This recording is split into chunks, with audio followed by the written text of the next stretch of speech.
Então, nessa ação penal 505, 49, 32, 38, depoimento do senhor deputado federal Miro Teixeira. Deputado, então, como adiantei, Vossa Excelência foi arrolada como testemunha nesse processo. Na condição de testemunha, Vossa Excelência tem um compromisso com a Justiça em dizer a verdade e responder as perguntas que lhe forem feitas, certo? Certo. Eu vou advertir Vossa Excelência, apenas porque assim determina o Código de Processo Penal, que se Vossa Excelência faltar com a verdade, fica sujeito a um processo, certo? Certo. Dito isso, eu vou passar a palavra aqui de imediato à defesa do senhor Antônio Palocci, que arrolou Vossa Excelência como testemunha. Bom dia, deputado Miro Teixeira. Olá, doutor Bartok.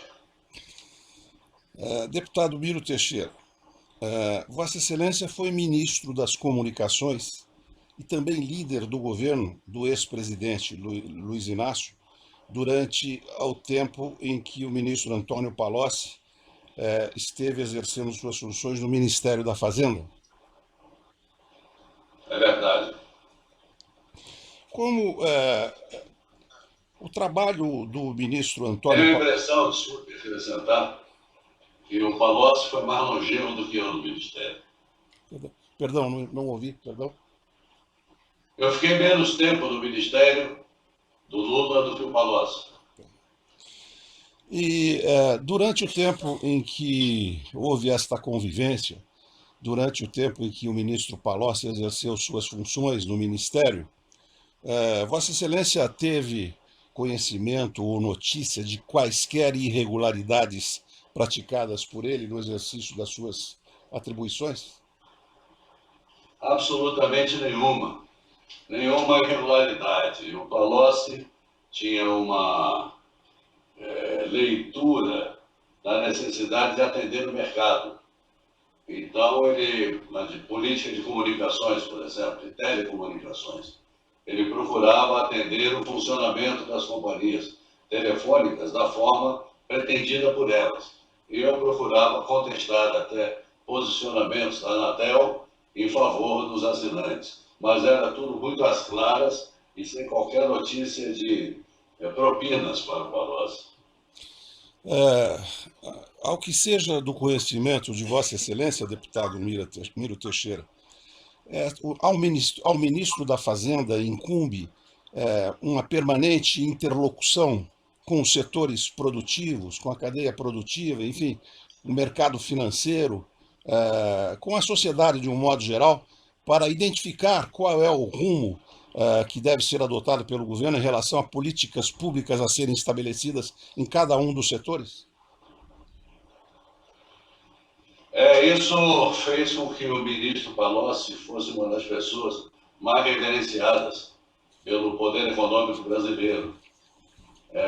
Por muitas lutas passadas, nós tínhamos uma identidade, mas depois que se chegou ao poder, o Palocci ficou muito encantado pelos direitos da iniciativa privada. E eu insistia que o poder público é que devia definir as políticas, deixando às agências as regulamentações. O Palocci, eu confesso, contra a minha pessoa, ele era uma pessoa de diálogo muito mais amplo do que eu. Em alguma oportunidade, durante este convívio que Vossa Excelência teve com o ex-ministro Antônio Palocci, ele chegou a solicitar qualquer medida ou providência de Vossa Excelência no sentido de atender ou favorecer quaisquer interesses de empresas privadas? Não. Na política de telecomunicações, que era um decreto do presidente da República, ele assumiu ostensivamente as posições da Anatel, que eram muito favoráveis às empresas. Mas não era uma questão do Palocci, era uma questão de um setor do governo que ele representava. E eu fiquei num campo oposto, agora sempre num ambiente de absoluta transparência e debate dos quais participaram muitas vezes o próprio presidente da República. E neste embate ou nesta fricção, houve alguma notícia ou alguma menção a problema de corrupção, de propina? Nenhuma suspeita, Como? nem Desculpe. suspeita. O que havia era um posicionamento verdadeiramente ideológico. O Palocci assume o Ministério da Fazenda com o dólar muito alto. E ele conseguiu convencer o mercado de que o Brasil era viável, que o Lula não ia expulsar ninguém do Brasil, aquelas afirmações de empresários que se retirariam do Brasil se o Lula ganhasse a eleição, não tinham o menor sentido. O dólar foi recuando, o real se valorizando e o Palocci se tornou uma presença permanente nos principais salões brasileiros. O Palocci era manchete todo dia, até quando ele não dizia nada.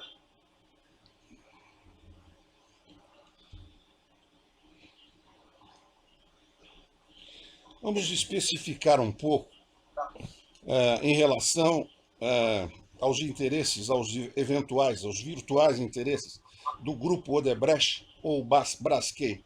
Em alguma oportunidade, o ex-ministro Palocci solicitou a Vossa Excelência qualquer providência, medida, decisão ou atenção a qualquer um dos dirigentes desses dois grupos, Odebrecht ou Braskem? Nunca. Na área de comunicações e telecomunicações, não havia a presença desses grupos.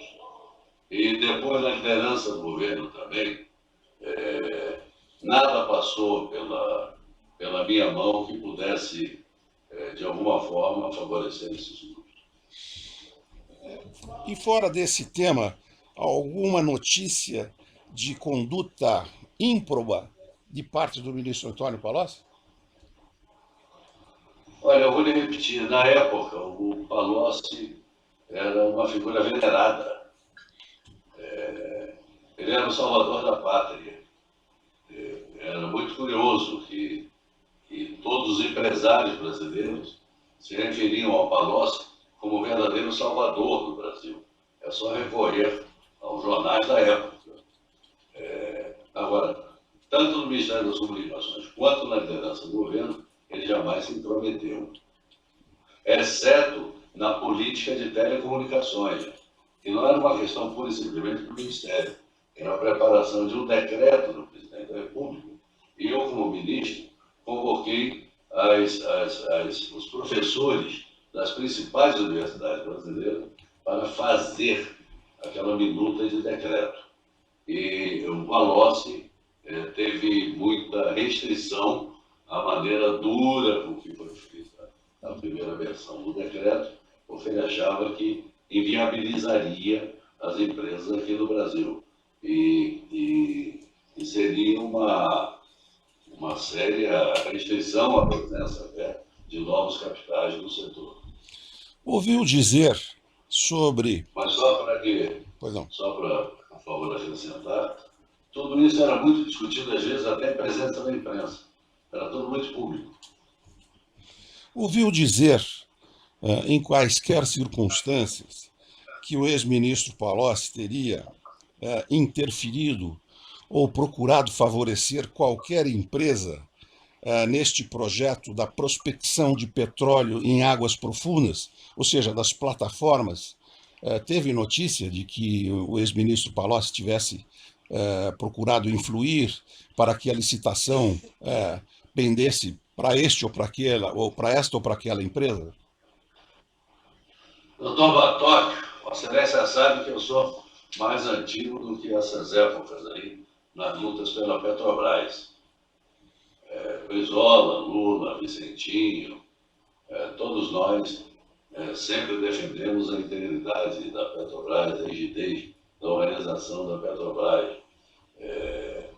Contestamos todos os dados do pré-sal, aquilo que era apresentado como maravilha, com facilidade de exploração. A Universidade Federal do Rio de Janeiro fez estudos maravilhosos, incríveis, mostrando que não era bem assim a história que se contava, mas o Palocci nunca teve presente nisso, não. Ele foi, depois que o Lula encaminhou os projetos do pré-sal para a Câmara dos Deputados, ele foi o relator de um dos projetos se eu não me engano, do fim social até.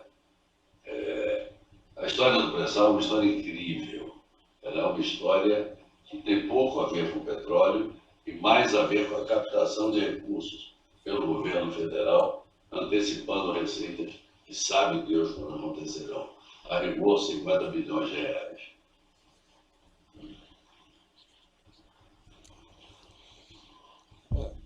E quanto ao comportamento do ministro Antônio Palocci enquanto parlamentar, Vossa Excelência, eu sei, foi contemporâneo dele na Câmara dos Deputados.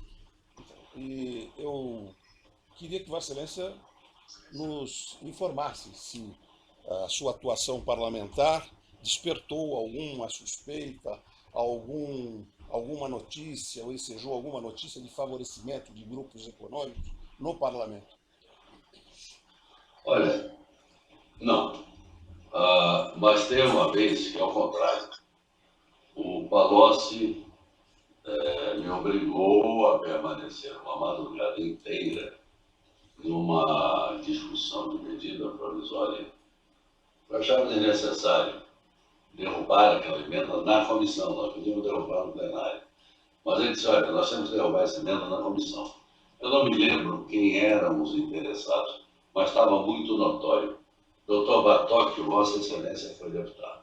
Sabe muito bem que nós podemos não ter a notícia exata de que tem uma falcatrua em alguma coisa, mas o cheiro do que se passa nos permite desconfiar.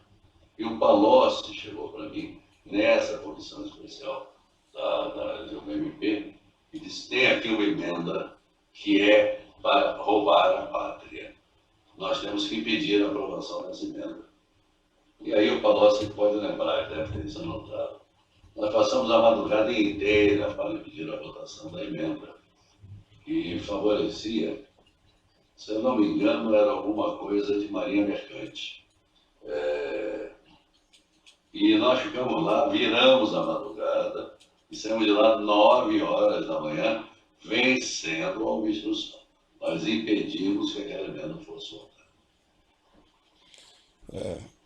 Deputado Miro Teixeira, há notícias de que as decisões tomadas na Câmara Baixa e também no Senado Federal, que adentram a noite, adentram a madrugada, sugerem, digamos assim, um ambiente de conciliábulo.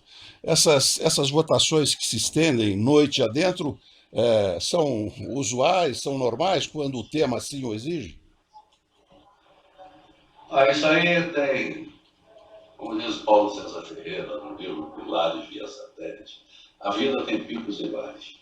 Então você tem momentos que o Congresso Nacional varou a madrugada para impedir a aprovação de decretos-lei da ditadura.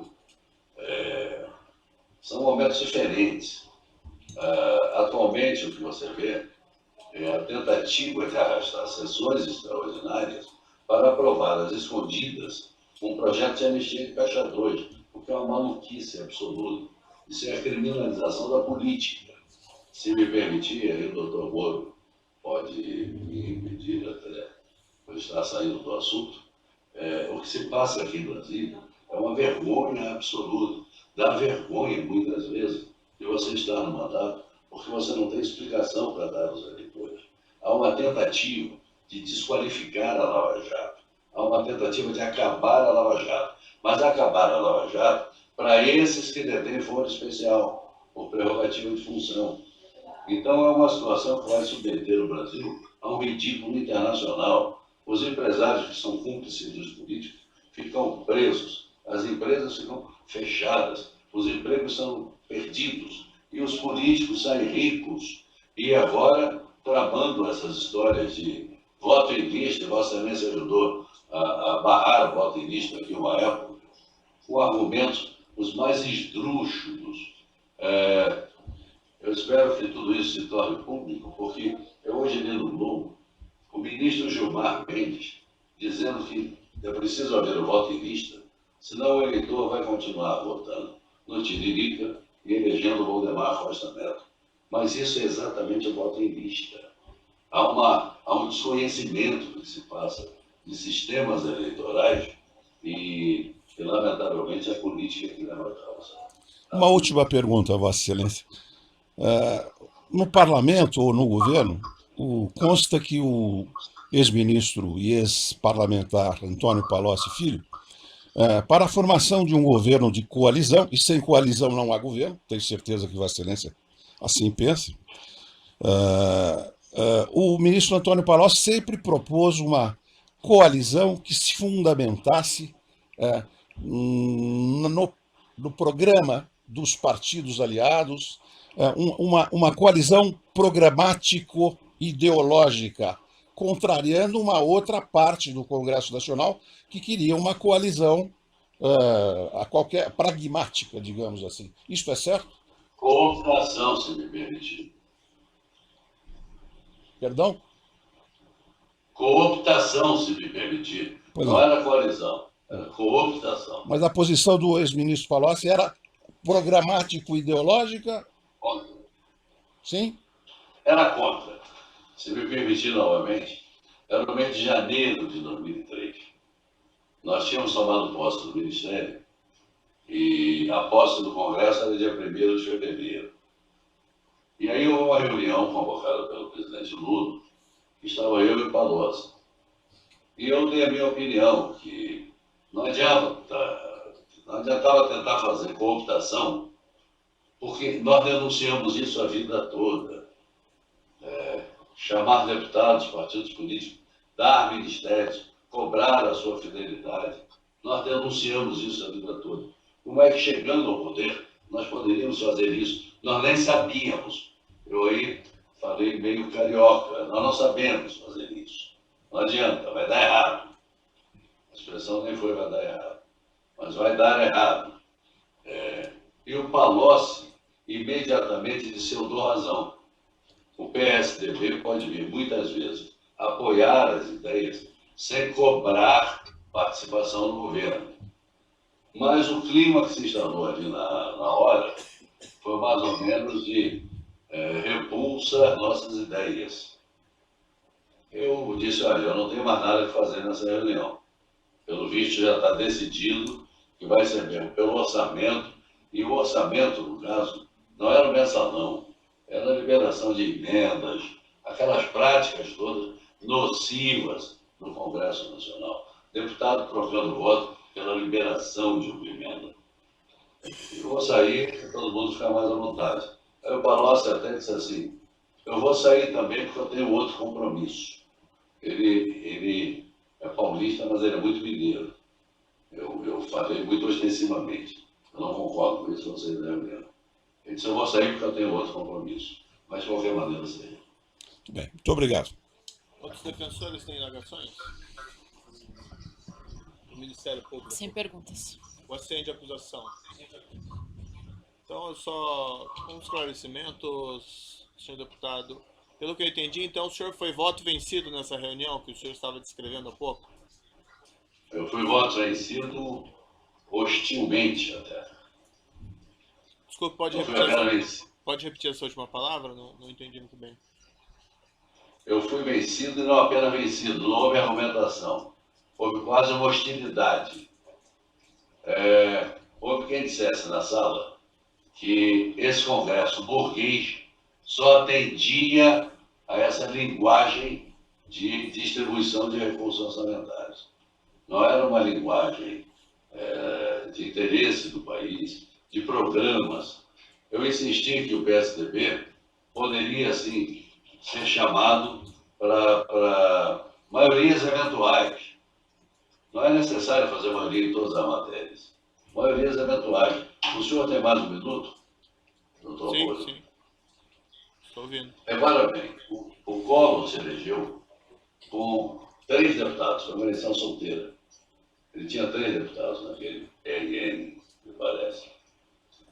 Quando ele forma uma maioria parlamentar, cooptando, dando ministério, subornando a nova força, ele depois, essas bases formadas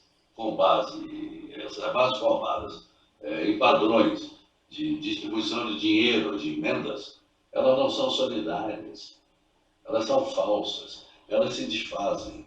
Isso aconteceu agora com a Dilma. A Dilma tinha maioria absoluta. E daí? Qual foi a solidariedade? Não havia nenhuma solidariedade. Não havia uma vinculação programática. Não havia um ideário a ser cumprido. Não havia um programa. Não havia nada. Havia a política do sim, senhor. E eu lhe afirmo, isso continua hoje. Eu não sei onde vai parar o Brasil. Desejo que não pare numa grande conturbação. Porém, hoje existe sim, pode anotar aí, existe sim uma grande manipulação para fazer cessar os efeitos da Lava Jato dos figurões do Brasil. Os figurões sairão ricos, livres, isentos, anistiados.